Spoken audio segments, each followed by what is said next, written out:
समस्त श्रोतागणों को मेरा सादर प्रणाम।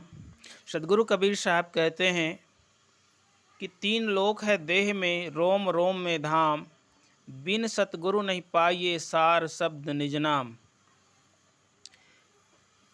स्वर्गलोक, मृत्युलोक और पाताल लोक तीन लोक माना गया है। स्वर्गलोक अर्थात हम धरती के ऊपर जो अंतरिक्ष देख रहे हैं, जहाँ चिड़िया चहचहाती हैं, हवाई जहाज़ चलते हैं, सूर्य चंद्र तारे जो भी हैं, इसको स्वर्गलोक कहा गया है। शरीर से छूट करके अदृश्य आत्मा अंतरिक्ष में कुछ समय के लिए विचरण करती हैं। मृत्युलोक यह धरती है और पाताल लोक समुद्र की गहराई में। इस प्रकार से तीनों लोक बाहर भी है और तीनों लोक हमारे शरीर में भी है।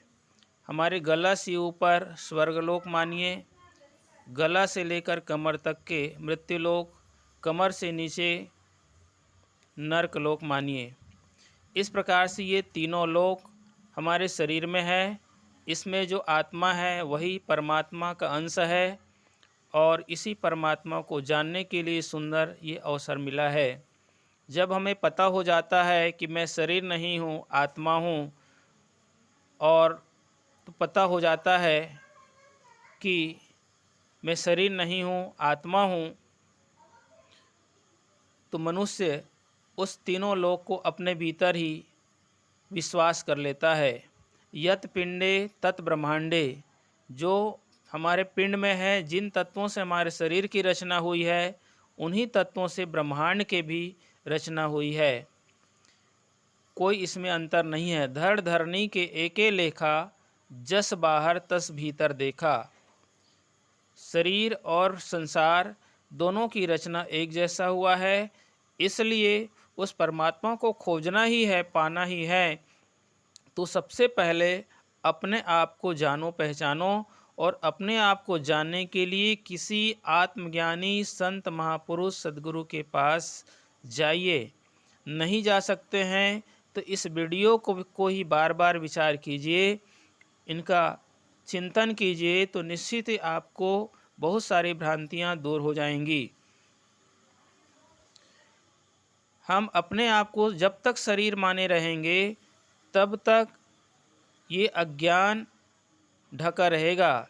जैसे सूर्य में प्रकाश, दिव्य प्रकाश है, किंतु बदली उसे ढक लेता है और उसी वजह से प्रकाश दिखाई नहीं पड़ता, सूर्य ढक जाता है, दिखता नहीं है। इसी प्रकार से हम अपने आप को कुछ के कुछ मान लिए हैं। अनेक प्रकार की गलत गलत मान्यताओं को दिमाग में बना लिए हैं और इन्हीं मान्यताओं की बदली से हमारा असली ज्ञान, आत्मज्ञान छिप गया है। सद्गुरु क्या करते हैं, जो आत्मज्ञानी संत महापुरुष यही बताते हैं कि पहले तुम ये तो बताओ कि तुम वास्तव में कौन हो। शरीर हो या आत्मा हो, जड़ हो या चेतन हो, तुम दृश्य हो या दृष्टा हो। इस प्रकार से जड़ चेतन, दृश्य दृष्टा, शरीर और आत्मा दोनों को अलग अलग समझा देते हैं। तब हमारा ये ग्रंथि, यही हमारा गांठ है, ये गांठ खुल जाता है। और जब गांठ खुल जाता है तब मनुष्य समझ जाता है कि वास्तव में मैं तो गलत मान बैठा था, और अपनी गलत मान्यताओं को छोड़ देता है और सच्ची मान्यता जो आत्मा की जानकारी है, मैं शरीर नहीं आत्मा हूँ, ऐसा विश्वास कर लेता है, निश्चय कर लेता है। तब सारी उसकी दुख दरिद्र अपने आप मिट जाते हैं। अपने आप को आत्मा समझ लेने से, निश्चय कर लेने से राग द्वेष काम क्रोध लोभ मोह अहंकार पता नहीं कहाँ चले जाते हैं, दिखाई नहीं पड़ता। इस प्रकार सज्जनों, तीनों लोक हमारे देह में हैं। हम जाने शरीर नहीं आत्मा हूँ, ऐसा विश्वास कर लेने के बाद हमारे अंदर सब कुछ है और सबके अंदर वही है। किसी को परमात्मा ने छोटा नहीं बनाया है। सबके शरीर में आत्मा रूपी अमृत दिया हुआ है। शरीर एक घड़ा है और इस शरीर रूपी घड़े में आत्मा रूपी अमृत भरा हुआ है। जो भी इस आत्मा रूपी अमृत का ज्ञान का पान करेगा श्रवण करेगा उसका निश्चित ही मोक्ष होगा, मुक्ति होगा। यह काम जीते जी होगा। मृत्यु के बाद मृत्यु की कोई गारंटी नहीं है, कोई उपाय ही नहीं है। इसलिए आप जीते जी तैयारी कर लो। जितना ज़्यादा हो सके आत्मचिंतन में समय लगाओ।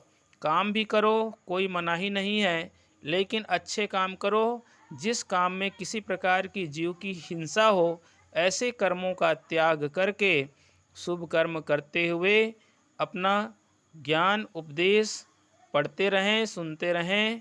अभी जो अवसर मिला है ऐसा अवसर बार बार मिलने वाला नहीं है।